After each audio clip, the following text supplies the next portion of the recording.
Let me see. Just in case we are live, let's go ahead and get started. There's plenty to talk about. There's games going on. They're kind of boring. But Josh, let's see. I want to make sure we are live because it's not showing live. Yeah, we're live now. Wait, when you said just in case we're live, it cut on, so everything's good. Oh, there we go. All right, so we haven't done a live show this season, y'all. If I have bad, choppy audio, video, if you can't see me, who cares? But if you can't hear me, let us know in the chat, and I will move to a hard line. Josh, we just saw Alabama upset Georgia, Washington upset Oregon last night. Texas handled their business. Florida State, Iowa, and Louisville are doing their best to set offense back about 30 years. I want to get into the playoff discussion in a little bit. First out the gate, I want to talk about this Alabama-Georgia game because I think that's what a lot of people are here for. We said we were going to go live after this show, or after that game. In your opinion, I think that Jalen Milroe was named the MVP, but to me, the MVP was this Alabama defense. What do you think? I think it's kind of hard to argue too much otherwise. It's funny, and we've been on this train, I think, all year, and sometimes we take some heat from certain Alabama fans and whatnot. I felt like a lot of that game, Milroe was honestly holding Alabama back, and I don't know how much people are going to disagree with me on that. Probably not that much. He played well in spurts when he needed to, and he made a lot of big plays in crucial moments. But really, that game was about the fact that Alabama really kind of just strangled out what Georgia was trying to do offensively. And, on the flip side, too, if I were to give it to an offensive player, I actually would have given it probably to Isaiah Bond because I felt like a lot of the big plays they made really came on the back of Isaiah Bond in the passing game. The first down completion that Gary Danielson might have mentioned once or twice could have been incomplete and maybe should have been reviewed. I don't know. I feel like I heard that somewhere. Those plays, I think, were crucial, but at the end of the day, none of that matters if Georgia gets 30 points, right? Because I don't know that Alabama was really had some extra gear in the tank to score 35. They did drive down the field late in the game, got into scoring position, which is notable. So I don't know if they could have scored. But it was kind of funny to me that they did that running Milroe to a large extent on just sort of quarterback power. And that's something they hadn't really run much at all during the game. So I think that, again, goes to sort of the weirdness of play calling and the offense and the usage of Milroe, et cetera, et cetera. But look, I actually will say, too, I don't think this was necessarily reflective of Milroe. I think both Georgia and Alabama's quarterbacks played like a C-plus game. I mean, this was one of the worst, if not the worst game I'd seen from Beck. And maybe we should talk on that in a minute. And I also think Milroe was about the most nervous version of himself that I'd seen and the most off for much of the game, especially short to intermediate throws that I'd really seen in 6+ weeks. Yeah, and I think that, people are going to be like, oh, y'all are Milroe haters. I've actually turned my opinion around a lot on Milroe as the season has progressed. The difference this week versus last week, Alabama had a lot of drives that were successful. They didn't have a lot of the ugly 3-and-outs. This week, Milroe did some of the things that we saw old Milroe do in terms of wide open receivers that he was just throwing worm burners or throwing low percentage shots when it was 3rd and 4 and they just desperately needed a first down. Having said that, before everybody gets mad at me, I felt like Milroe missed and hit a lot of open, easy stuff underneath. And Josh, a lot of why, in my opinion, those things were easy underneath and available. I'm thinking like the little shovel push pass to Bond, the long swing in the flats to Bond that he ran to the half-yard line. I feel like a lot of those things were open and available because of Milroe's ability to run and how much Georgia was determined to not let him beat him. I think that for all the mediocrity we saw from Milroe, a lot of what Alabama was able to do successfully was also because of what Milroe brings to the game. No, I do I do agree with that. The response that Georgia had schematically to a lot of what Alabama was trying to do was to use 3-man fronts. They would spy 2 players. It was either two true freshmen or sometimes it was Smile London. By the way, caught a lot of flack, I think, from Georgia fans I saw on Twitter into the game. That guy's not at all healthy, and he hasn't played a ton off and on the last few weeks because he's not healthy. So maybe back off on that a little bit. But that style of defense makes it really hard to cover everywhere else because if you've got 3 guys rushing and you've got 2 spies, that means you've committed 5. And really, in terms of back end coverage, it's the equivalent of blitzing 5. And so you got 6 guys back there, depending on what Alabama's doing schematically. Otherwise, they may have 4 or 5 in coverage, which means you do end up with one-on-ones. And especially if you try to keep 2 safeties back, now you got 3 guys in man coverage, and that's probably not enough. So you can't really run the cover 2 shells they like to run with the 3-man rush and a 2-man spy. You think of it like drop 8, but it's not. It's actually drop 8 and then straight man on 3 receivers with 2 safeties over the top, or safety rotated down in coverage, which means you have a safety man on man.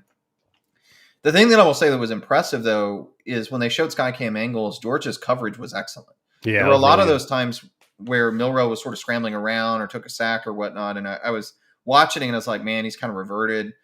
And then a number of those times when they showed the coverage downfield, I was like, you know what, I got to just tip my hat to what Georgia's doing instead, because the truth is they've got everybody locked up. So this wasn't about Alabama being bad. This was about Georgia being good. Or maybe you could say Georgia's receivers or Alabama's receivers being bad. The big thing was, are you going to be able to flip the ball out to a running back in the flats, hit a tight end? Alabama had opportunities to do those things because, again, the numbers and coverage left those guys open or with a huge cushion. And Alabama did not really hit those plays very often. They hit that one wheel route for a touchdown. But as you said, the threat of Milroe's legs really dictated the way Georgia played defense. And I don't think people fully understand that, yeah, it looks good in that narrow angle shot, but it made everything else much harder for Georgia defensively, and it sort of dictated the game a little bit.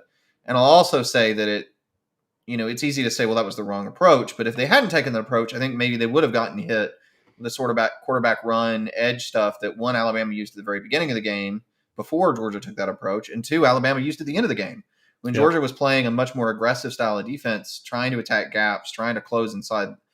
They had a lot of problems with lateral motion, and Alabama had maybe their most effective drive playing effectively full stop defense or versus full stop defense from Georgia. So these are just 2 good teams, and sometimes there's not really any right answer, especially when you have an athlete like Milroe at quarterback.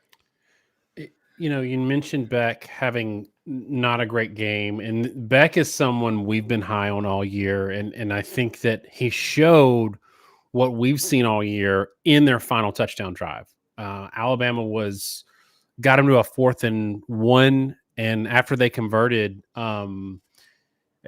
he really locked in. And I will say for Beck, I felt like the game wasn't too fast or too big for him, but I do think that this being the first elite secondary he's faced, he got away with some stuff that he probably, Alabama dropped 4 interceptions, I think.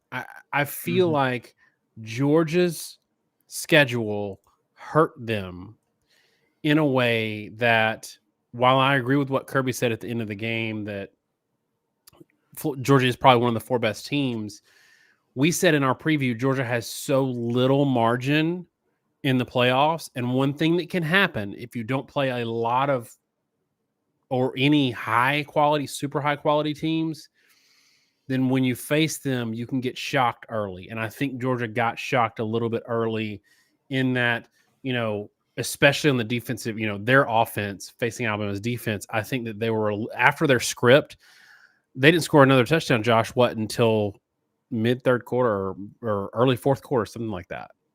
Yeah, I'm always hesitant in games to draw too many conclusions the first 1 or 2 drives. We've talked about that a lot because they're scripted, and especially in these big games, a lot of times they've actually kind of practiced the script for longer than a week in some form or another. And their script went great, and then when they got out of it, it really really started to slow down for Georgia. Like, they just did not look like the same team.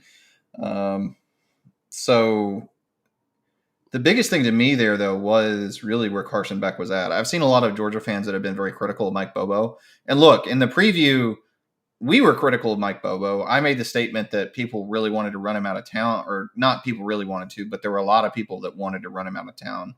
And Georgia fans called me out for being crazy, not remembering that right. Look, they did. A lot of people were unhappy with what he accomplished because they did have some good averages, but in a lot of big games, they fell flat. And you saw that again. But in this case, while I do think the offense wasn't particularly inventive, my opinion was Carson Beck, who 21 to 29, 243 is pretty good, but it's not great. He was right at about 8 yards an attempt. And that wasn't good enough. And I thought more particularly a lot of that came like on the last drive. The first, really like the end of the first quarter, second quarter, I don't know if you agree with me, I thought he was way off. He missed several throws that were very makeable throws. His timing wasn't good. He got sacked staying in the pocket too long. I felt like, and I guess I'll round out and actually end your point, this is the first time he played a defense anywhere near this caliber. And we had tweeted about the fact that for Alabama, this was the second best defense they played statistically behind Texas. And Texas is a few marks better, which I think probably is true, though I think Georgia may be better offensively. But for Georgia, this was by far the best defense they'd faced, particularly in terms of pass rush, where Georgia's pass rush, in terms of number of sacks, was the worst P5 unit Alabama had faced. So I think Beck had a little bit of shell shock early, and it took him a long time to get over it.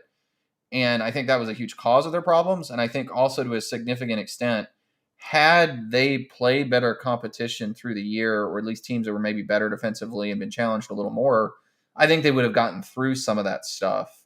But instead, they took their loss at the wrong time to the wrong team just because they hadn't had the warts removed. And that goes back to a theory I've had for a long time, that a lot of the challenges like the Big Ten teams have had in the playoff isn't that necessarily the SEC is so much more talented than, say, Ohio State. It's really, I think, a little more that Ohio State has never played teams that have somewhat similar talent. And these SEC teams, usually when they get to the championship, they've played 3 or 4. They've found some areas where, hey, against better teams, this doesn't work. Against better teams, this does work. This is something I need to change. And Georgia was trying to learn on the fly a little bit, where Alabama had kind of had to solve a lot of those issues. And I think that was a big part of the puzzle. Another part of the puzzle that was surprising to me, and this is where, if we talked about this a little bit in the preview, and now having seen this play out, just real quick, Josh, would you say that Texas has a slightly better defense than Georgia right now? No, because I'm not sure that it's slightly is even the right answer. Yes, they do. And that's not a knock on Georgia at all. I think Georgia fans probably are pretty low on their certain aspects of their defense. The defensive line's taking a step back. Texas is really stinking good. Yeah. And we talked about that statistically. They were dominant in a lot of our metrics. Their D-line is insanely good. I think the biggest things are back seven. Like, a lot of people don't realize their back seven had as many injuries as they had.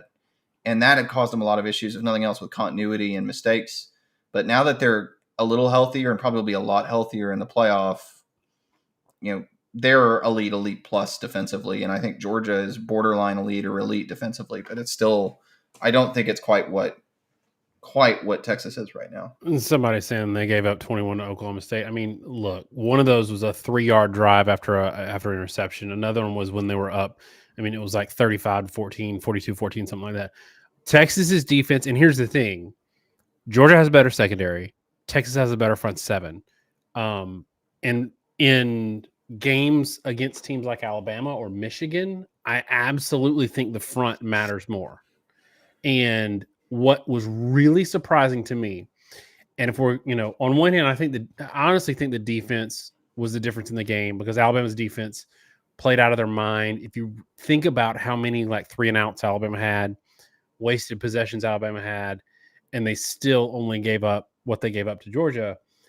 But Josh, the other thing that stood out to me in this game, this maligned offensive line, other than a couple of coverage sacks, gave Milroe time. But even more so, Alabama ran the ball in between the tackles in a way that I was kind of surprised to see. Yeah, that was the big thing to me. We talked on Twitter, we talked on video. I know we'd had conversations with Josh Pate. He brought it up on a radio show. Both of us were on radio in Tuscaloosa almost back to back, which was kind of funny, without knowing it on Wednesday. The issues that Alabama had on the outside probably weren't going to necessarily show up too much versus Georgia, because Georgia, again, was the lowest in sacks in P5. And people kept bringing up like Walker on the edge and stuff at Georgia. But those were inside linebackers that are third and long specialists, essentially, because they can't set the edge. And what we ended up seeing is in those first and second down situations, they did struggle defensively. But like you said, I was surprised at how much movement Alabama got on the inside.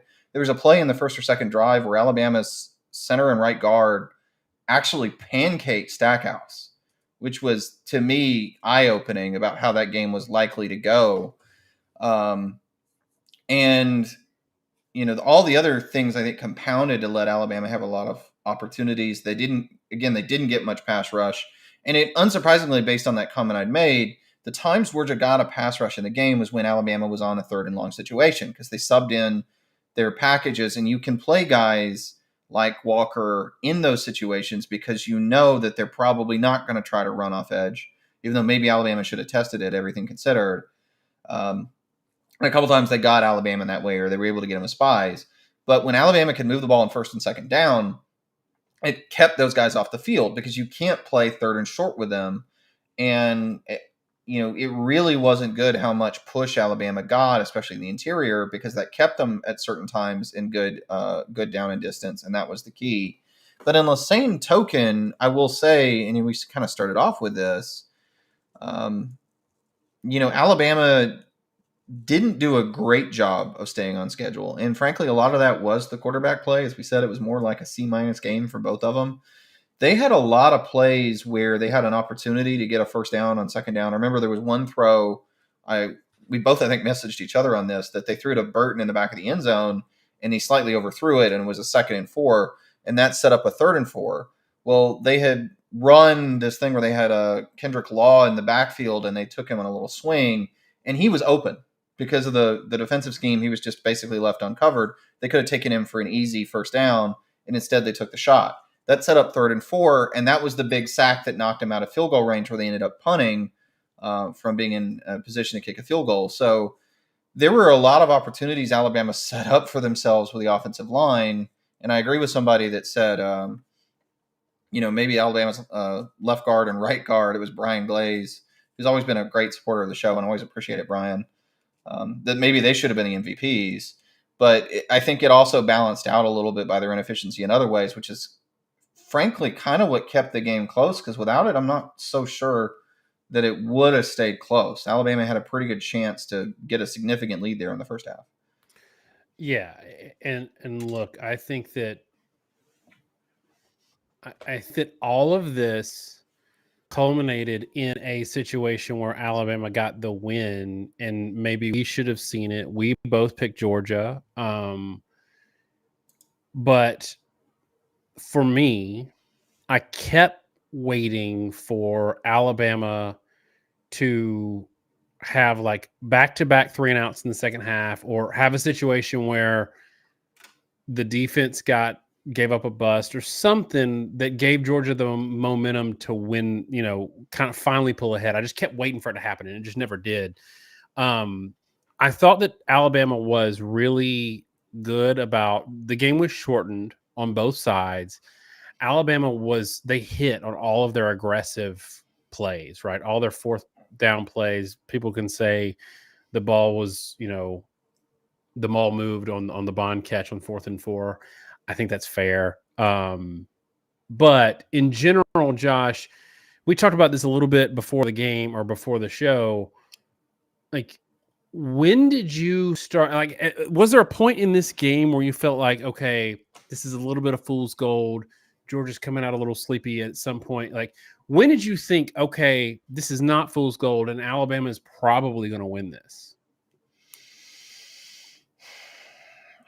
Honestly, it was probably that touchdown drive at halftime, around the half, right, where Alabama kind of like woke up and drove down the field again, and then Milroe made a big throw to the end zone. And at that point, with I think it was a 10-point lead, that made me realize that Alabama probably had a good shot of it, because the game went really quickly. There weren't a ton of possessions. There was a lot of running. We've talked about this with the new clock rules. It doesn't stop on first down. So if you have a high completion percentage, and particularly if you're running the ball a lot for first downs, which means possessions just keep going, the clock runs the whole time and the game ends pretty quick. So I began to sort of think through it. I'm like, how basically Georgia had to be +2 in possessions the rest of the game, right? Meaning they had to score 2 more times than Alabama did on their possessions. And based on what I'd seen in the first half, that got really tough. So by midway through the third quarter, I until Georgia had managed to tie the game or ever have the ball with a chance to win, which I don't think they ever did, like the midway through the second quarter on, I didn't really feel like the game was too much in question. It was more just about Alabama continuing to eat clock, move the ball well enough, and end it. Let me do one thing real quick before we move on. We've got some super chats. I just want to call people out. Stephen Light, who's been a huge supporter of the channel since we've started. We appreciate it, Stephen. I think he showed up for every live show we ever did. Has always been a big super chat supporter. Yeah, we don't ask a lot for you guys, but we always appreciate the super chat and always appreciate your support. And then Mike Farino has 2 super chats now. First, just saying how's it going and thanking us for doing this, because he hasn't done it. We haven't done one in a while. We appreciate the support again. And Mike's another guy that's been around forever and always given us a lot of support. And he asked a question, which is, this would have been a pretty good year for a 6 or 8 team playoff. I think 12 is too many. I think there are easily 6 teams that could win the title. And that point's fair. And I'll sort of tee up that we'll probably have this discussion. It is kind of sad that we're going out on this year. And we've always lobbied for 6 teams because we've always said that's what's needed for inclusion, looking at the historical rates at which teams win and how many teams are good. The stretch was always 6. There were certain years, like 2004 was one where you end up with 6 deserving teams, never more than 6. But now what we're going to end up sort of debating is hyperanalyzing this Alabama-Georgia game. I think in a minute we'll probably talk about Oregon and Washington. And then, you get in this discussion with the Florida State game and the Iowa game versus Michigan, Iowa being the bigger named team, of course, and how much those matter and how much the Texas game matters. And right now I'm seeing Michigan all pose for a photo they're taking on the sideline. So if you want to know what the delay is, if you're watching those games live, that's where it is. And Florida State just caught a big pass on the sideline to Wilson. 4:59 in that game, the Florida State game, if you want to pause and sync. I don't know if we'll pick up talking on it, but there's just a lot of stuff going on. But yeah, it's an interesting point. We appreciate the super chats, and it's definitely something we're going to want to talk about in terms of, one, what the proper a newer playoff structure would look like this year, and then 2, we're also going to obviously talk about what teams should or shouldn't be in. Before we move to playoffs, I want to talk. So, and Texas fans are like, "Hey, we played today." Washington and Oregon fans are probably like, "We played last night." We're going to get into all of that a little bit with the playoff discussion. I've maintained for a while now that Texas belongs in the playoffs. Today solidified that. Last week solidified that. We'll get into that. I do want to give this Alabama team a little bit of due, given that, in my opinion, this is probably a pretty special end to the season, given how it started. And it's funny because, Alabama wins an SEC championship. That's not that's kind of who they are. Given the trajectory of Georgia the last 2 seasons, and given the constant, talk about Saban's demise and the dynasty is dead, and especially the first half of this season, Pollock came out last week and said Kirby's a better coach. And I saw he's on Twitter earlier saying that Georgia's still the better team or something to that effect. Josh, I want you to kind of summarize kind of just how special and maybe unexpected this SEC championship for Alabama is, given kind of how the season started. They were not a great team to start the year, to say the least. Yeah, you're probably right. That's one of the difficulties. And look, let me acknowledge a couple things there. Texas fans have been pointing out, with everyone saying that Alabama's not the same team that lost to Texas. Texas is not the same team that was in that game either, which is true. They looked much better last night than they did early on. But Alabama wasn't even really necessarily good to start the year. But the USF game, Milroe didn't play. It wasn't a driving rainstorm. There was a rain delay. It was a little more than just Milroe not playing. But look, that was a team they should have been able to run the ball every snap and beat by 30. It absolutely was. Their offensive line, though, had major issues. And after that game, it really took about 3 or 4 more weeks. They found out an offensive line combination that worked better. They found a new guy. They have a freshman, Roberts, who's playing a right guard that was dominant. He wasn't playing in the beginning of the year. They were playing, I think, what is now the backup center, or their former reserve center. They had a revolving door at left tackle. That finally centered on the freshman who finally got good. There were a lot of things they were just doing bad. Their receiver rotation they had to figure out. Burton hadn't emerged, blah, blah, blah. They were not a good team. And it's really remarkable when you combine that with where Milroe was, because his pocket awareness was frankly terrible. The time to release the ball was the longest in the country at that point. And that was causing a lot of sacks. They were averaging 5 or 6 sacks a game. The last 3 or 4 weeks, they'd averaged 1 sack a game. So things had clearly turned around the last quarter of the year. And it's just not the same team. Now, defensively, they were great all season. But even again, the Texas game, like, they were missing 2 to 3 defensive starters in the secondary in that game at different points. At this game, they lose McKinstry, and they put in the backup corner that had gotten burned on one of the deep shots in the Texas game, and he played really well. Like, all around, there's a lot of things they solved.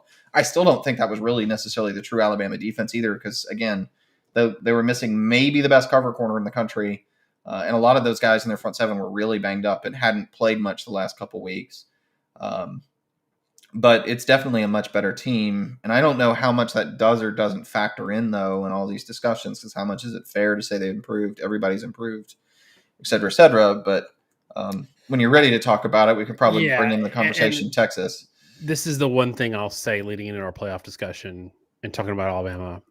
And I just tweeted about it because somebody said something about Texas being Alabama. I don't think that, like, a win over Alabama in September versus a win over Georgia right now are two totally different things, in my opinion. Largely because Alabama had a new offensive coordinator, and quarterback. Like, having to play Texas, who's got established everything, like everybody coming back in week 2, is a lot. Having said all that, I've got Texas in. So Texas fans, it doesn't matter. If things go the way I think they're going to go, Texas and Alabama are going to play again. I'll say that now. So here's the discussion. And right now, honestly, like, I've got some questions about Michigan. They've got 3, let's say it, call it like it is. They got 3 offensive points in this game.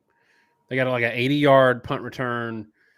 They've got 3 offensive points, and we're about to go into halftime. I've got some concerns about Michigan as an overall number 1 seed. That doesn't mean they haven't earned it. There's some questions there because of their schedule, especially the part that they can control with a conference. So I want to do a little bit of I want to do an exercise with you, Josh. I think this is going to be fun. It's never been the best teams. Like, sometimes it's landed that way, but the committee elaboration and figuring it out has never just been the best 4 teams, we're being honest. It's been a combination. Go ahead. Yeah, I've seen a lot of breakdowns of that, and it's, if you looked at the best 4 in terms of quality in FBI and the best 4 in terms of strength of record, it has always been more strength of record, as much or more strength of record than FPI, if that makes sense. There's never been anytime they disagree, it's never taken the power teams over the strength of record teams, maybe like once in like 8 years.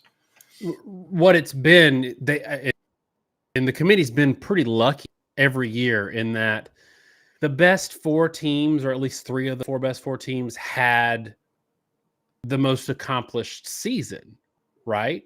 So I want to do this exercise with you. I'll give you mine. I want you to go first. If you were picking the top 4 teams, I want you to pick the top 4 teams and seed them, giving a combination of most accomplished plus best 4 teams. And so not just a power ranking or whatever, and not just a, here's your resume, 13-0. assuming Florida wins this game 3-0 and Michigan wins 13-0 or whatever, give me your 1 through 4.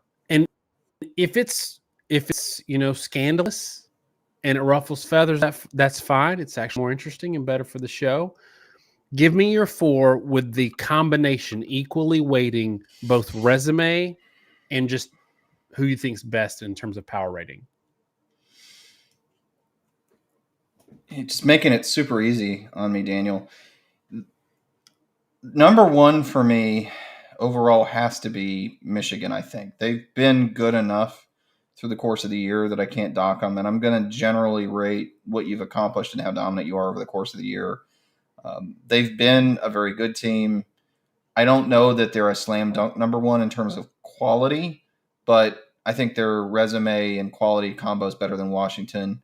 I probably would put Washington number 2, though it's shakier than a lot of people would probably think.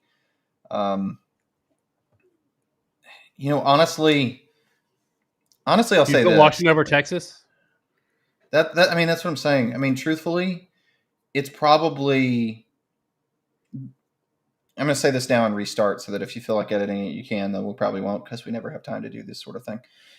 My top 4, when you combine resume and record and accomplishment, number 1 would be Michigan because of the fact that they were dominant for most of the year. They did beat a pretty good slate of teams. The win over Ohio State is a big deal. They don't look really impressive right now against Iowa, which worries me, but I still think what they've done over the course of the year in the Big Ten is more impressive. Washington does not overly impress me when I look at what they've done the last 4 or 5 weeks. I don't think the resume is particularly good. Beating Michigan State was not a big deal. That's a terrible football team. A lot of people blew them out. And I don't know that the Pac-12 is that good. We've talked about it at length. They had one team that they beat out of conference that actually ended up with a winning record. That was Wisconsin. They were 2-4 as a conference against teams that were 500 or better. So the whole thing about them having a great start really just didn't pan out. And if you look at decent teams they played, it didn't hold up. So I would actually put 2nd and 3rd Alabama and Texas, and I'd have Washington 4. So the question is, between Alabama and Texas, who's been the better team, who has the better resume? It's really hard to me, but personally, I would actually put Alabama over Texas just because their schedule ended up being so difficult. Texas did not beat anyone as good as Georgia outside of beating Alabama. The loss Texas had at Oklahoma is worse than the loss Alabama had to Texas, as weird as that is, but we're kind of in that weird world.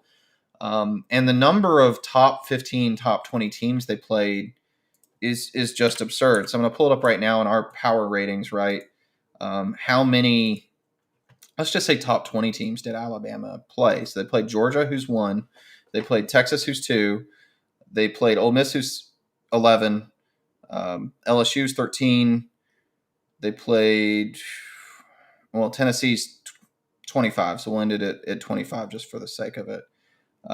Texas, on the other hand, they played Alabama, who's down at 8th in our power rating because our power rating hates Alabama due to the start of the year. And I'm scrolling. Oklahoma at 12th. Lost to Oklahoma. Right. Oklahoma State at 18th. And if I remember correctly, they did not play. Did they play Kansas State? They did play Kansas State, didn't they? Did. They beat him with Murphy, which was impressive. So someone kind of get home and in the comment section tell me the number to the number because I've already kind of forgotten how many I just counted out for Alabama. Wonders at doing things live. But that is more for Alabama than for Texas. I think it's 5-3, 5-4. 4 for Texas. 1, 2, 3, 4, 5 for Alabama, right? And again, a lot of the ones Alabama played, if you look top 15, right? Texas played Alabama, and they played Oklahoma. Alabama played LSU. They played Ole Miss. They played Texas. They played Georgia, 4-2. So I just think the overall resume starts swinging in Alabama's favor. The head-to-head does carry weight with me if they were relatively even in terms of resume and everything else. But combined with how much Texas flirted with losing in the middle of the year, I just slightly have to give the edge to Alabama in this in my seeding over Texas. And yeah, even though they're undefeated, I'd put Washington last because I just don't think the resume is particularly similar. Oregon is our number 5 in our metrics. They beat them twice. and then you can kind of like walk down the list and you see Arizona at 14, you see Oregon State at 19, and that's it for the rest of the Pac-12. So I just don't think it's necessarily that competitive. And again, I have serious doubts of how much well the Pac-12 really holds up. Yeah, and this is the Holds up thing, in because response. you got a potentially undefeated Florida State left out. People are going to hate me for saying this. I would have had, with Jordan Travis, I would have had Florida State out, because I don't think Florida State goes undefeated with Alabama's schedule. And, Stephen Light said in the comments that the committee hates strength of schedule. I think this year they do. Historically, they've been pretty good about it. This year, they have not cared one iota about strength of schedule. They have not. What's weird to me, Josh, is we look into things that are readily available on the internet. We're not getting into some like crazy numbers. We're just like, okay, the only ranked team that Oregon beat didn't play a Power 5 out of conference and is 5-4 against Power 5 teams. To me, that's notable, given that Alabama going into this weekend had beaten 3, given Texas had the best win in the country, but given that Ohio State had, a better resume. So that's why I don't know that you can really count on sound logic with the committee. But yeah, I've got Florida State out, even with Jordan Travis. And I honestly do not care about 13-0. All schedules and all conferences are not created equal. Florida State right now is playing in their championship game against a team that lost to Kentucky last week. So Louisville is a competitive game for Florida State. And I know Florida State's down on their quarterback, but Louisville is considered a competitive, I think, favorite in this game for Florida State. That's a team that would have been a nothing bump in the road for a good SEC team. And everybody wants to talk about Alabama's close games early. 2-point win over Boston College, who is terrible. Overtime win over Clemson, who beat South Carolina by 9 points last week. Like, to me, Florida State is out, in my opinion. If you put Florida State in over the SEC champion, it's insane. And if we're being honest, Josh, I agree with you on Washington. I like Washington. I believe they should be firmly in the playoffs, because they went 13-0, and I said the same thing about AC. Washington did play some tougher teams, and they beat Oregon twice, and I think Oregon is a good team. I think Oregon is better than anybody that Florida State beat this year, and they beat them twice. I would have said Alabama. You think Oregon's clearly better than LSU? Yeah, because Oregon has a defense with a pulse. I think LSU's offense is a good bit better, but LSU's defense is such a liability that anybody can be in a game with them, including Texas A&M last weekend. So yeah, I love that offense, and I love Daniels for Heisman, but I think that Oregon would beat LSU. Up until Sark flexing on Texas Tech and Oklahoma State, I probably would have said Alabama too if they beat Georgia. I think that Texas head-to-head does matter, and I think that Alabama's propensity to still, they did it in Auburn, they did it against Georgia, to disappear for a half is an issue. But here's my wild card, Josh, and people are going to be super mad in the comments and call me an SEC homer. If I'm ranking teams and how I think it's going to go, and a combination of accomplishment and how good they are now, and all of that, I would have Michigan third. I think Michigan would be an underdog to both Texas and Alabama if they played today. I don't love their offense, and I think their defense, like we said with Georgia tonight, Georgia being shell-shocked, having faced a good defense for the first time, I don't think Michigan's faced a good plus offense. Ohio State's decent, but look, they played Notre Dame. They had 13 or 10 points until the last play of the game. They didn't look great against Penn State. I think Ohio State's offense is okay. I think it's good. I don't think it's great. it's the way it's going to go is Michigan 1, Alabama 4, and Michigan and Alabama's probably going to be a favorite, like a 2-point favorite. I would have Texas 1, Alabama 2, Michigan 3, Washington 4. Tell me if that's crazy. I think being an undefeated P5 has to matter at some level. Like, we can't just make the assumption that the SEC is better, et cetera, et cetera.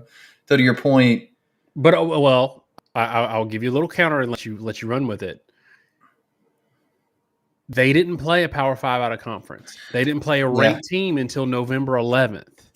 So if you give Alabama Michigan's schedule, are they undefeated? If you give Texas Michigan schedule, are they undefeated? And now you can run with it.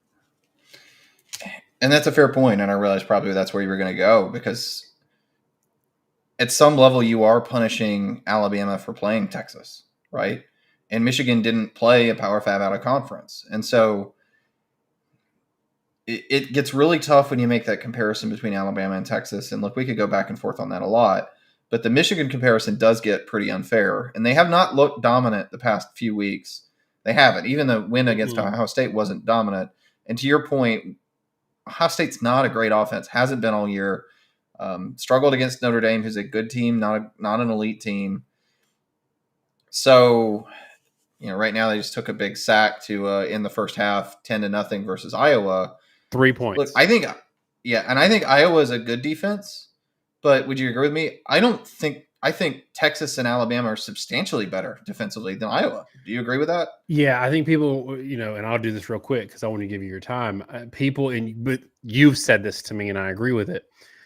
Iowa is the defensive equivalent defensively to JT Barrett, Ohio State offensively, in that they're going to crush everything up to a good offense, and then they hit scaling issues against elite offenses. Well,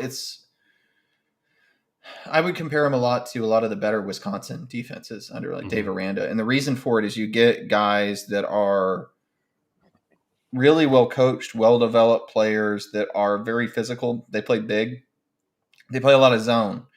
And they kind of keep everything in front of them. They close on the ball well. They tackle well, and you play good defense that way. Up until you play someone that has the talent to go 4 wide and make you run. Because now when you're playing zone, 1 against good quarterbacks, it doesn't work. But 2, you can flood zones. And those guys they have at Iowa, often when they play top-end talent, just like problem Wisconsin had, Wisconsin would usually get torched or blown out by Ohio State, because Ohio State would just get the linebackers one-on-one and they'd flip the ball to the back or something, and it was pretty easy to scheme first downs. I think Iowa has the same problem. Texas and Alabama have an just completely different level of athleticism. And I don't know if I think Texas is as or more physical than Iowa. Their defensive line's better. I don't know if Alabama is necessarily more physical across the board than Iowa, though there's an argument. But what I don't have any question of is Alabama's way faster. In the secondary, at linebacker, at edge, way faster. And a lot of the stuff that Michigan's trying to do right now, like even the punt return, it's a lot harder when you're playing faster athletes.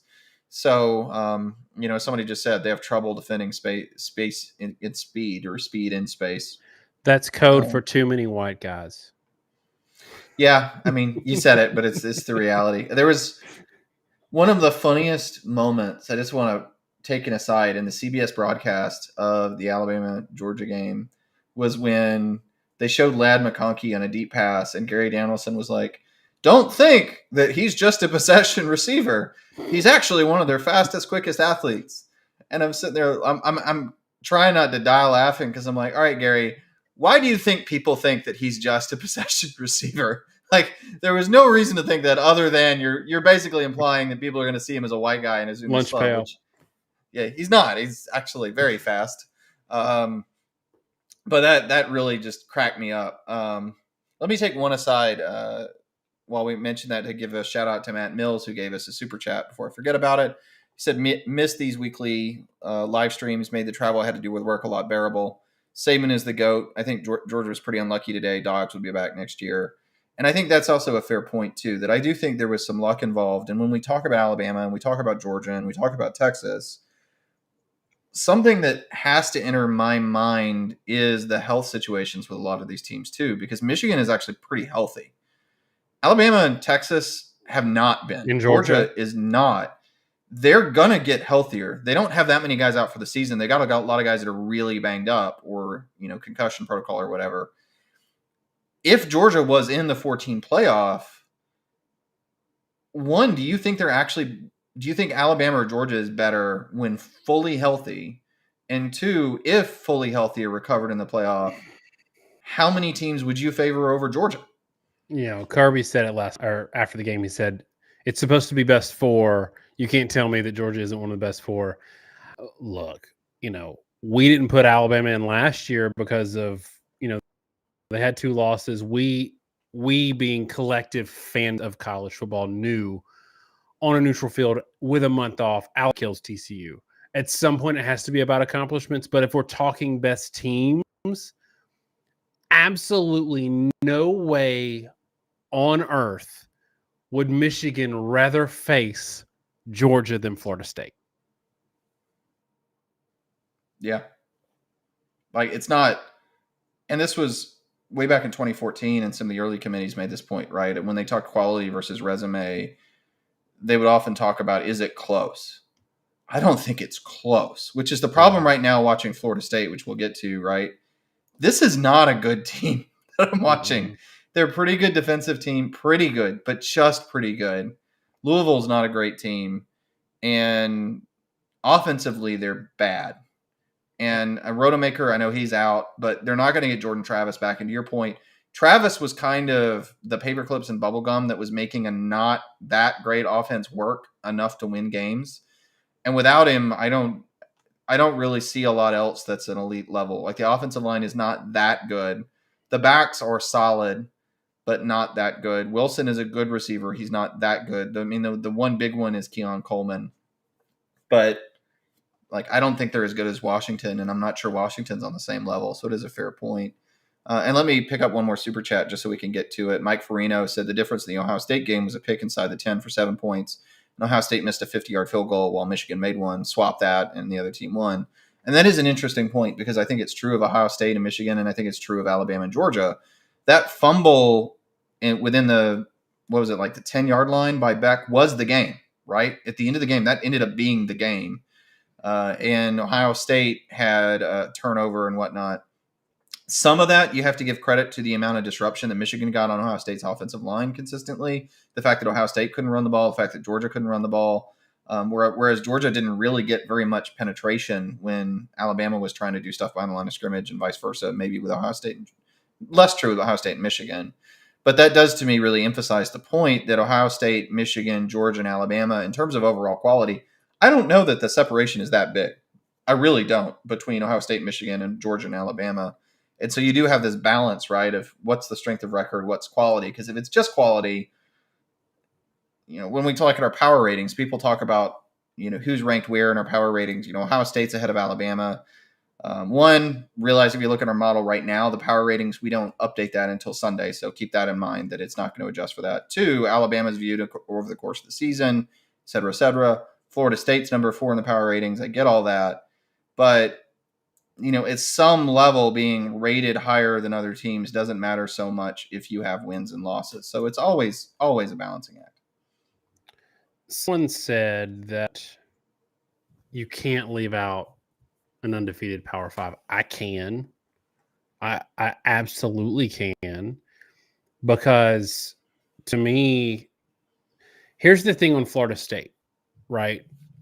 My feeling about Florida State is you need to remove doubt when you don't have a good schedule. 13-0 is a starting point, and then we start looking at those games. Yes, Alabama had close games. Yes, Texas had close games, but they have wins that balance that out, that kind of remove the doubt. Like, nobody thinks the South Florida game was a legitimate data point for Alabama. Like, nobody. They didn't even play. They played they started their third string quarterback for a half. Nobody believes that's a legitimate data point. If you don't play anybody and you're wanting to get in over the SEC champion who went undefeated in the SEC, you don't get to go to overtime with Clemson. You don't get to lose or beat Boston College, who's terrible by points. You just don't. And so I think that that's part of it for me. And look, I don't buy into like, oh well, SEC's won all these, all these championships or whatever, but I don't think that's like a trump card that SEC fans like to drop down. But it is notable that the SEC is 14-3 against non-SEC opponents in the playoffs. 16-5 overall. 2 of those are SEC losses. Josh, I'm gonna let you run with this one for a little bit. If you leave Alabama out for Florida State, let's say they win this game 3-0. You leave Alabama out for Florida State. To me, there's a very good chance that you can beat Alabama if you're Michigan, if you're whoever's in the round 2, if Alabama wins. There's a good chance you can beat Alabama. But if you don't put an SEC team in there and you beat Florida State 37-10 with their backup quarterback, there will always be whispers of this championship being illegitimate. So in my mind, you kind of want the SEC team in there regardless, because if you don't put an SEC team in there, there forever from now to the end of time, you will hear how there's a star next to this win. It's a fair point. I think plenty of other fans would say that they're happy to not play Alabama and win a title because the playoff is the official way to do it. We did the resume thing earlier, so I thought it'd be interesting just to make the point, right? If you look at Florida State's resume, and you've made the point a couple times that you felt like Florida State maybe should be left out in favor of Alabama and Texas both. And one, I still don't know that I think this committee in particular has the cojones to do that. But if you look at resume, what are the top 25 teams in our power rating that Florida State played? The best team they played was LSU, who's 13th. The second best team is Louisville. They're currently playing, who's 15th in up 3-0. And the third best is Tennessee at 24th. So you already established, right? Alabama played 5 such teams. And then Washington had played 4. Well, they've only played 3. And in those 3 games, the biggest win was LSU, which they won by about the same margin as Alabama did, right? Alabama won by a couple scores. I think they won by 3 scores. Then you have Louisville, who they're struggling to beat, may very well beat them. We don't really know, though Louisville's offense looks terrible right now because their offensive line, by the way, as it has been all year, is struggling. That's been their Achilles heel. And then Clemson was a game that they very nearly lost, right? They won that in overtime, right? So you got 3 games. One is the same win that Alabama has. The other 2 are not particularly impressive. Alabama beat Tennessee by multiple scores. She's 25th in ours. Clemson's 24th, right? They beat LSU by the same mark. But then they also blew out Ole Miss, who's 11th in our metric. They lost to Texas, who's 7th, but by the way, is significantly better than anyone Florida State played. And they beat Georgia, who's 1st. So it's hard to look at Florida State and say just because they're undefeated that it's necessarily a shoe-in that they should be ahead, because they didn't play nearly as many good teams. The teams they played were not as good as the best teams Alabama played. And Alabama went 1-1 against 2 teams. This is the best way to put it in my mind. They went 1-1 against 2 teams that were light years better than anyone Florida State had to play. And so it's hard in my mind to completely penalize Alabama for that loss because, again, Florida State just didn't play anybody that good. And a lot of the other teams they played in the top 25, they had 1 blowout win and they had 2 close wins. It's just not the same resume. Even with the loss, Alabama's 4-1 record is compared to Florida State's 3-0. But in terms of top 15 teams, it's what 2-1 versus 1-0. Like it just, the more you narrow it down, top 10 teams 1-1 versus 0-0. It's just not even. And so that really kind of to me drives it home. All of that still said, like you said, the Boston College game being close, et cetera, that was Florida State with Jordan Travis. Right. And without Jordan Travis, I don't think there's any way they would have been undefeated this year with Rodemaker. So that to me kind of seals it, frankly. If Travis was still there, this is an interesting point for you, Daniel.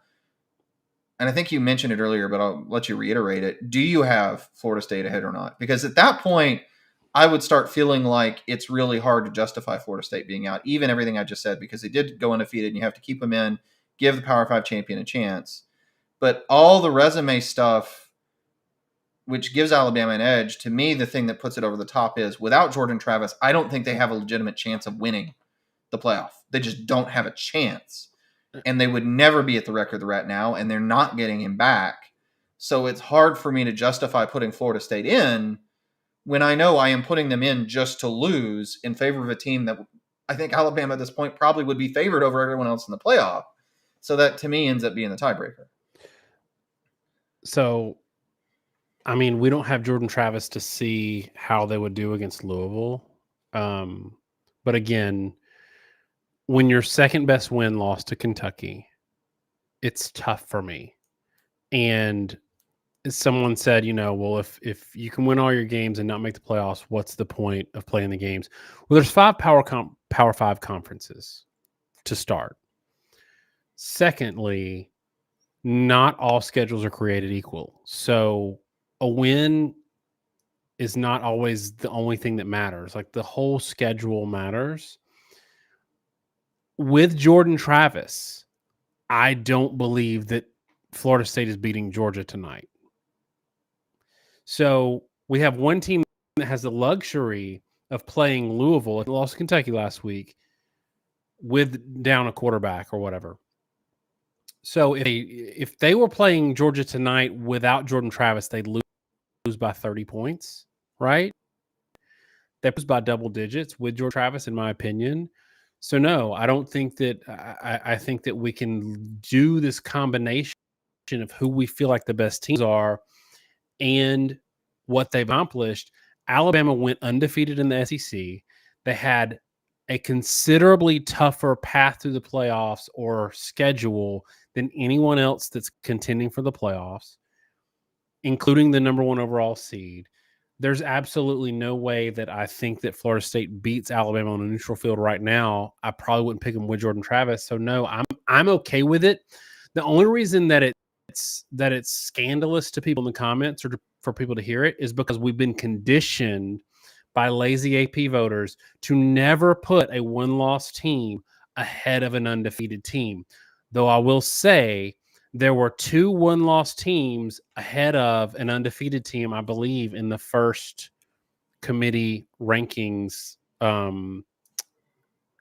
think that Alabama and somebody else had a loss, or I can't remember. Josh, maybe you can help me out. They ended up, well, it's funny to me that people talk about head-to-head, but they actually had Texas ahead of Oklahoma after the head-to-head with the same record, right? Right. So they've done stuff like that a number of times. And I'm trying to remember, somebody was undefeated. Yeah, they had a 1 loss ahead of them. Let me do 2 super chats. Steve M said, why schedule tough out of conference road games when you want the victor to get jumped by the loser? Same record, both P5 conference champions. Let me be clear on something. When Daniel was asking me the hypothetical, you said, right, to balance quality and strength of record.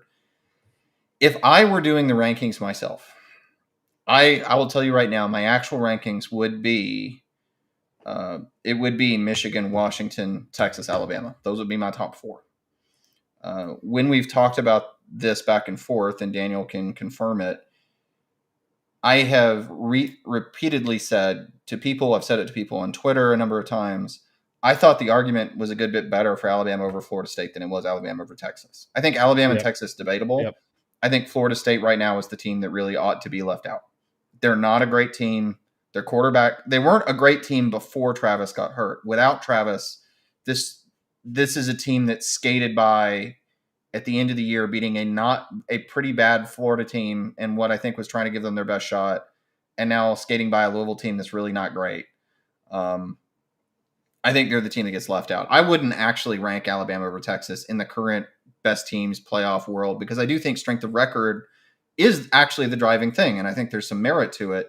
But quality has to come into play to a significant degree. And the thing with Florida State is they have neither the strength of record, because, again, I already walked through the resume thing, right? Alabama's loss is in a loss because they played 2 games against top 10 teams. Florida State didn't play any of those.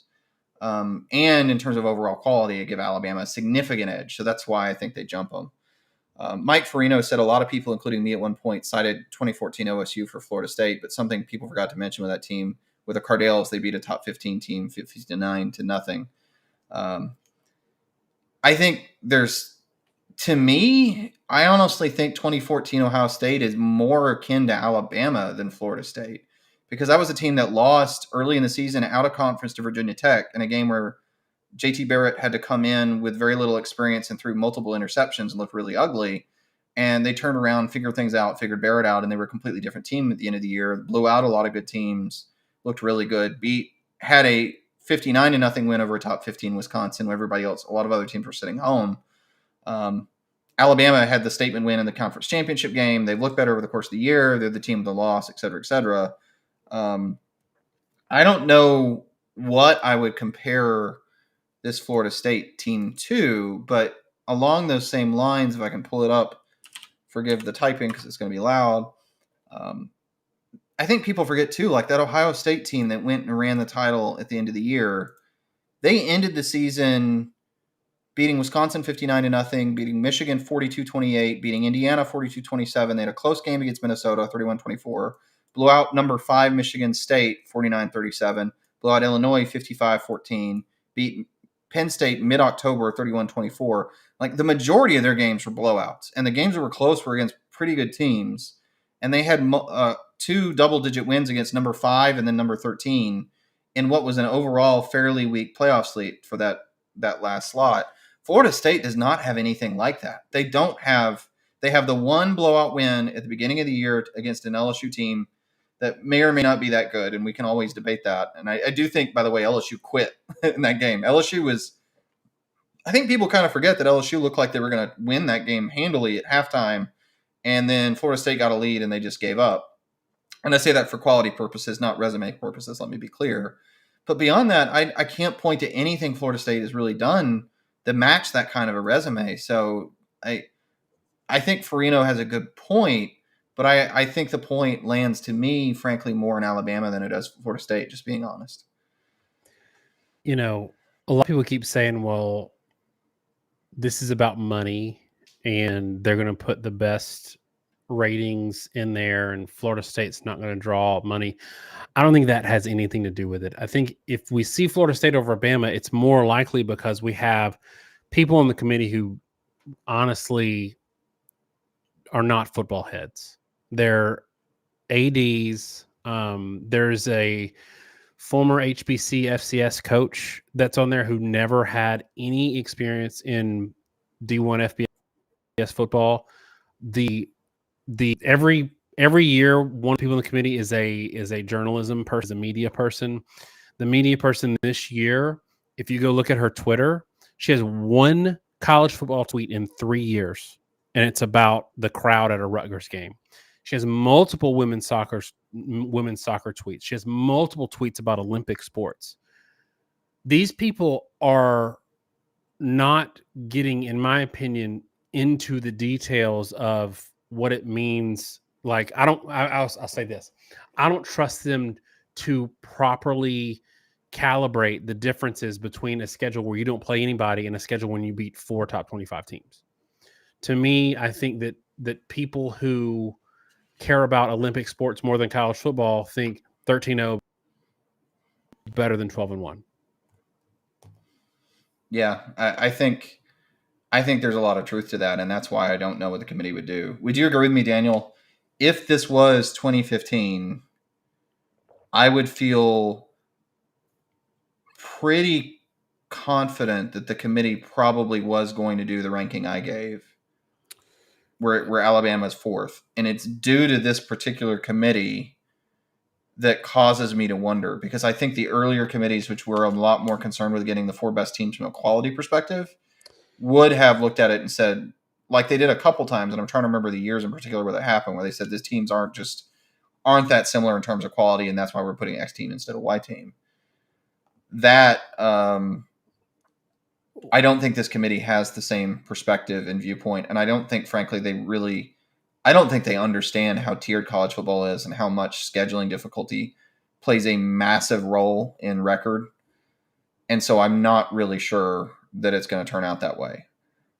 Josh, I would say this too, like 2014, 2015 committee, all of their rankings leading up to the final ranking had intellectual consistency, where this committee's rankings did not. So it's like last year, TCU gets in over Alabama. Alabama had 2 losses. TCU had 1. TCU lost a game that Alabama didn't have to play.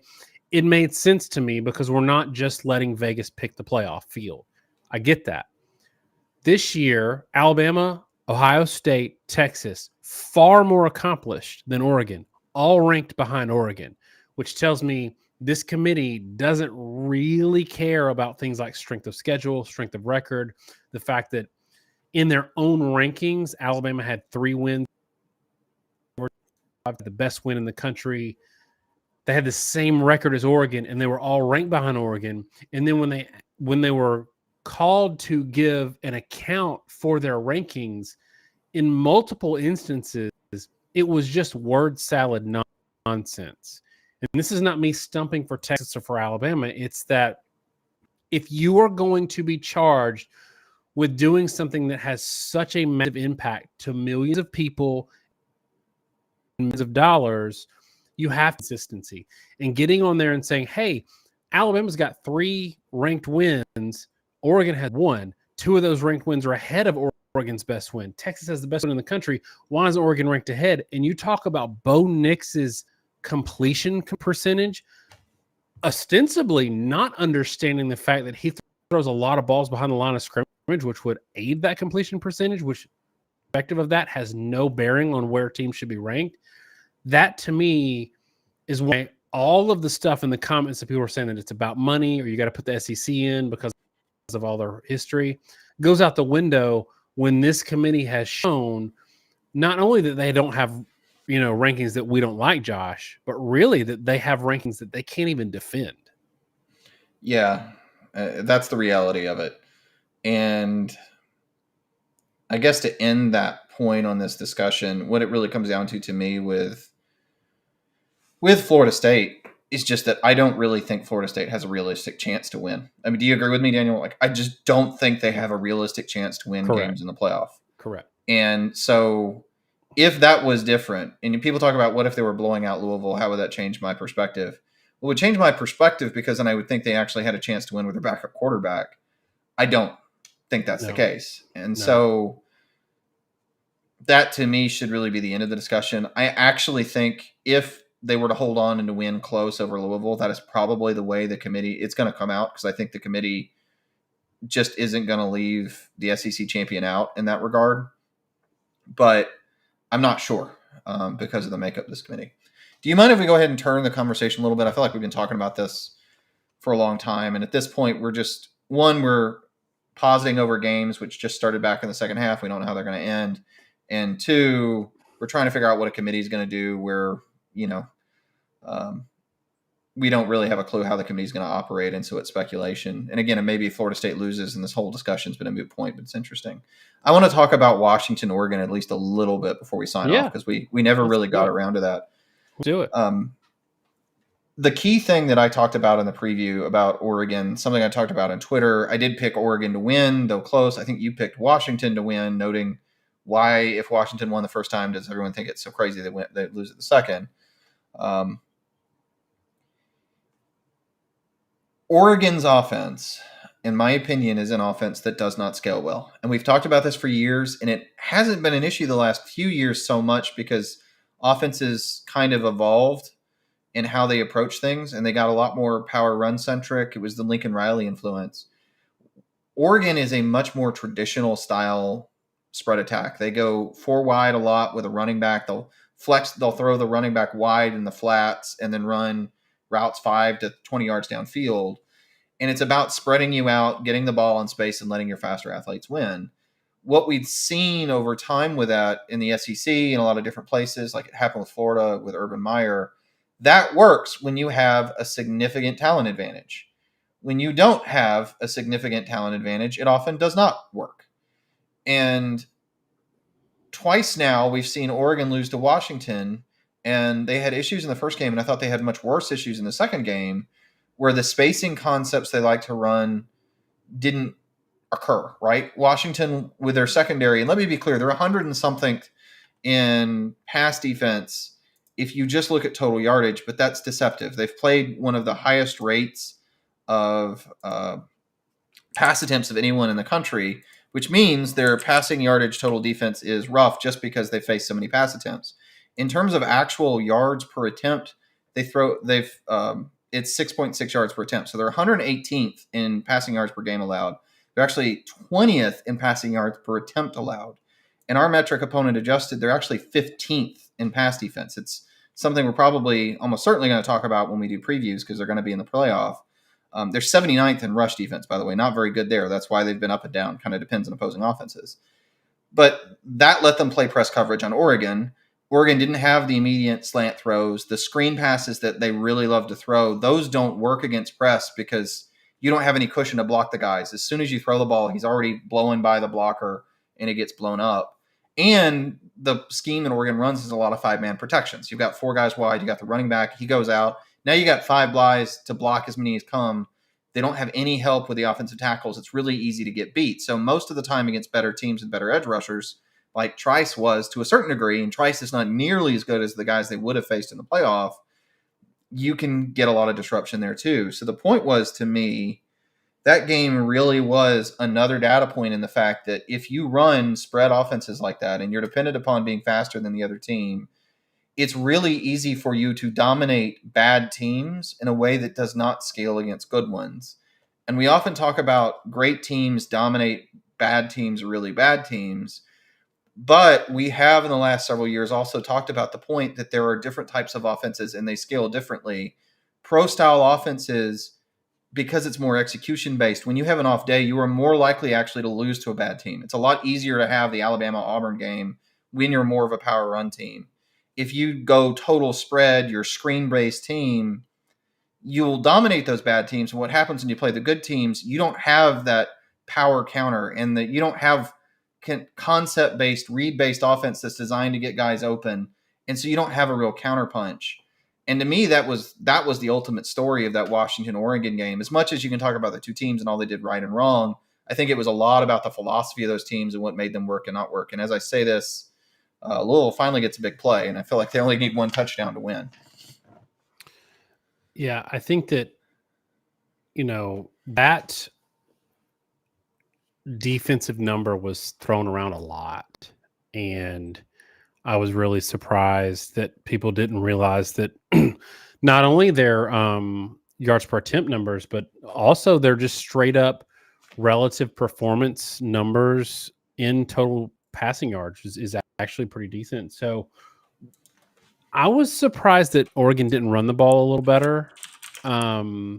And I was surprised at just how much Washington jumped all over them. And that to me felt a little bit like the Bama game, in that 10-point lead and just never really let it go. And Washington got that huge lead that could have been bigger, never really let it go. But Josh, let me ask you this in terms of, we talked about how Washington's offense is a little more pro style and doesn't have the same scaling issues. But what does that mean for a Washington that might have to go up against an Alabama or a Texas?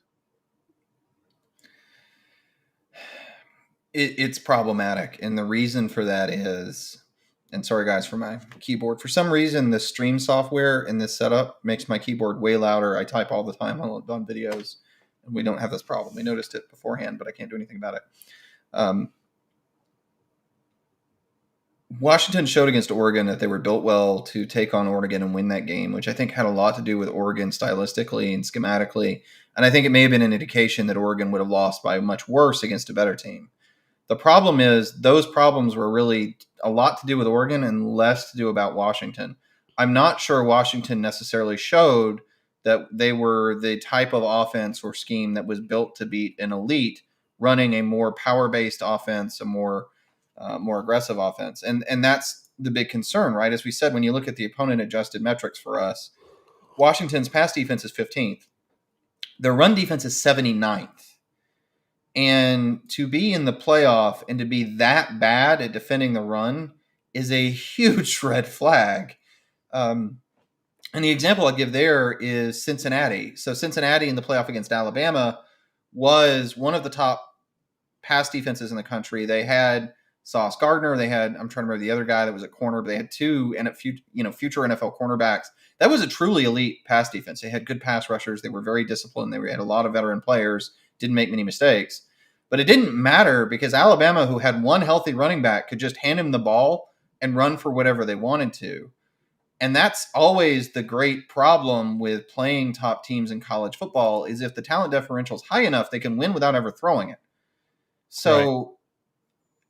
if you look at Texas and Michigan and Alabama, particularly Texas and Michigan, but I think in this case, Alabama too, I don't think Texas and Michigan have to throw the ball to beat Washington. And I know I'm giving something away right now, but I'm not sure Alabama does either. So it's a huge concern to me because I think the stuff they did to beat Oregon is not going to translate against a team that goes too tight end, tight set, power run. That is just not something Oregon did. They run zone read, they're spread. You can be quick. It's about having good pass defense, tight coverage. It's a problem. So there is a major concern in my end that Washington kind of got in by being the right type of team to beat who they needed to in the pack. And I'm not sure if they're in any way the right type of team to beat actual elite teams in a playoff scenario. One good thing is, we've had a lot of conference isolation this year, which has been really, I think, more acute than it has been in the past. So I do want to see, or I'm interested to see how these teams compare once they get in a playoff field. But also, it's a little unique with the New Year's Six bowls because, let's think about Georgia, Ohio State. These aren't teams that are going to have their quarterbacks sit out or opt out because they're not going pro next year. So we actually might get some decent New Year's Six bowls. And one thing that was a little bit worrisome for me, and I don't know the rule yet, so Josh, maybe you can let me know if you know it off the top of your head. Tulane was slated to play a New Year's Six bowl, and maybe Alabama if they lost to Georgia. I don't remember how it was set up, but Tulane was supposed to be in there, and they lost today to an unranked SMU. So I don't know what that means in terms of maybe do we get Liberty in a New Year's Six bowl or not? It'd be Liberty. It's the currently, I believe it's just straight up the highest ranked 6 champions. So it's always including 6 champions, and it's the highest ranked 6. Okay. I think there might have been an exception if no one was in the top 25, but I don't recall.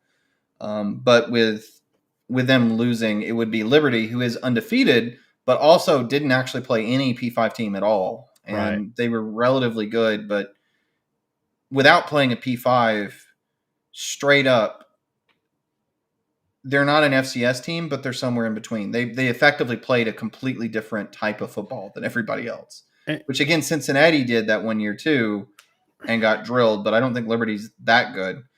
But the caveat to this is something we've talked about a lot, that with realignment, the teams that were good G5s, the top G5, Cincinnati, UCF, that everybody was crying that didn't make it in, and I think to some degree was justified.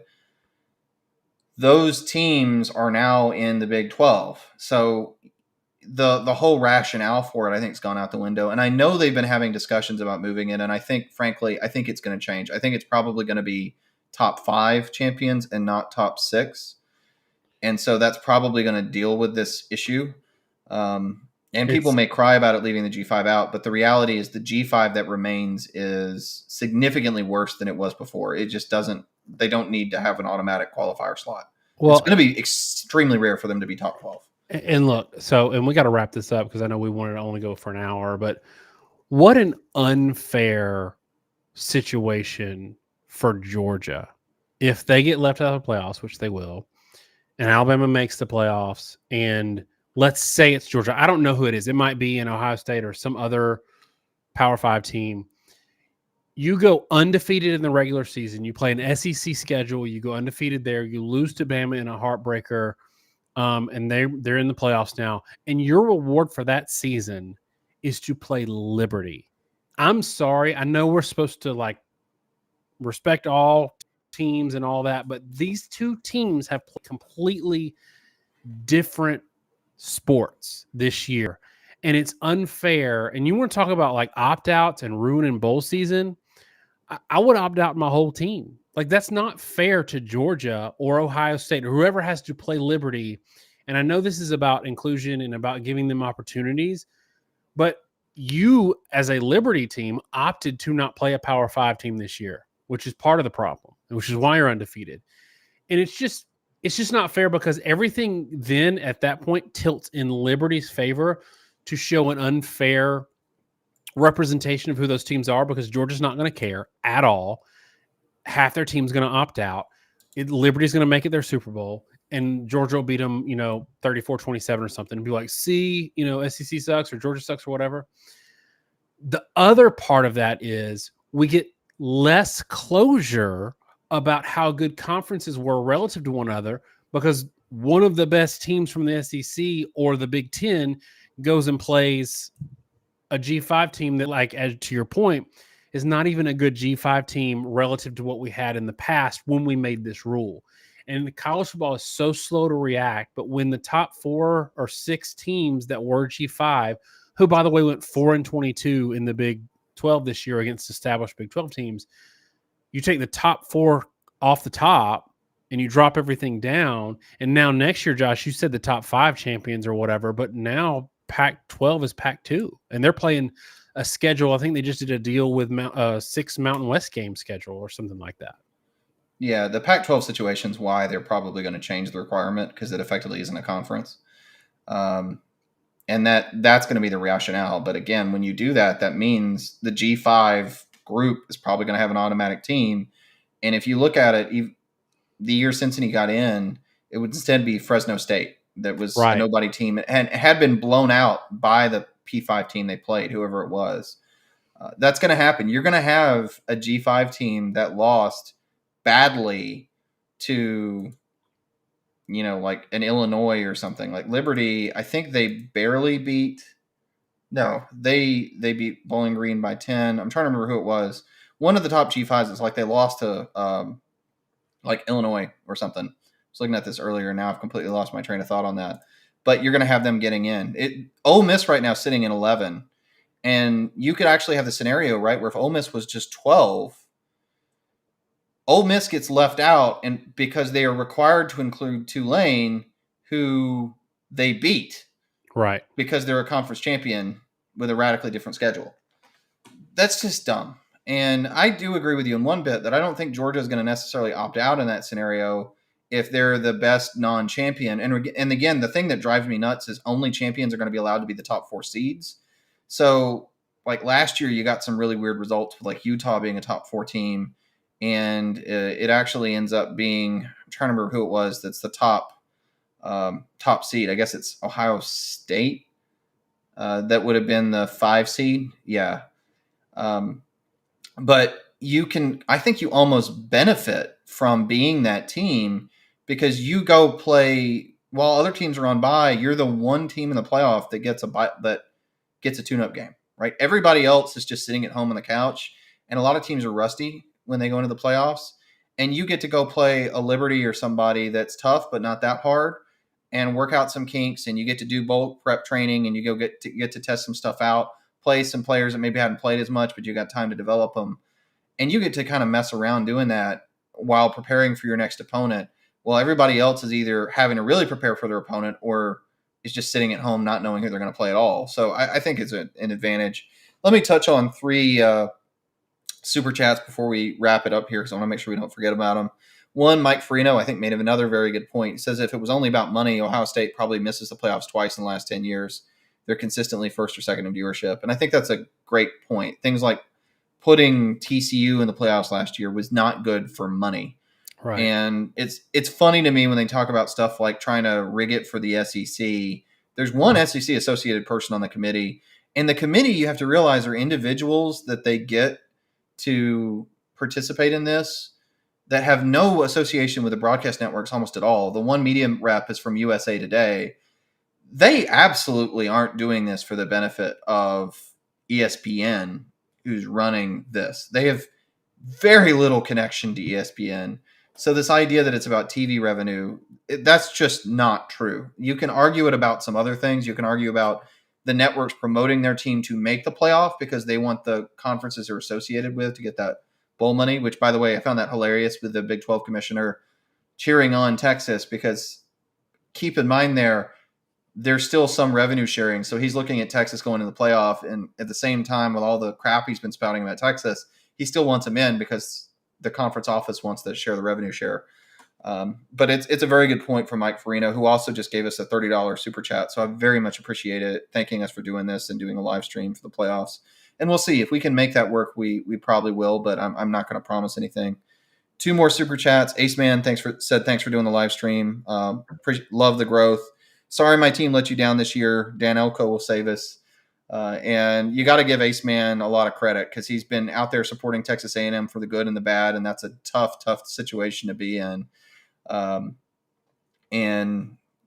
all you can do is root for your team. And I've always said, teams only need fans when they're losing. It's really easy to be a fan of a team going 12-0. It's really easy to be a fan of a team on the rise that everybody's hot on.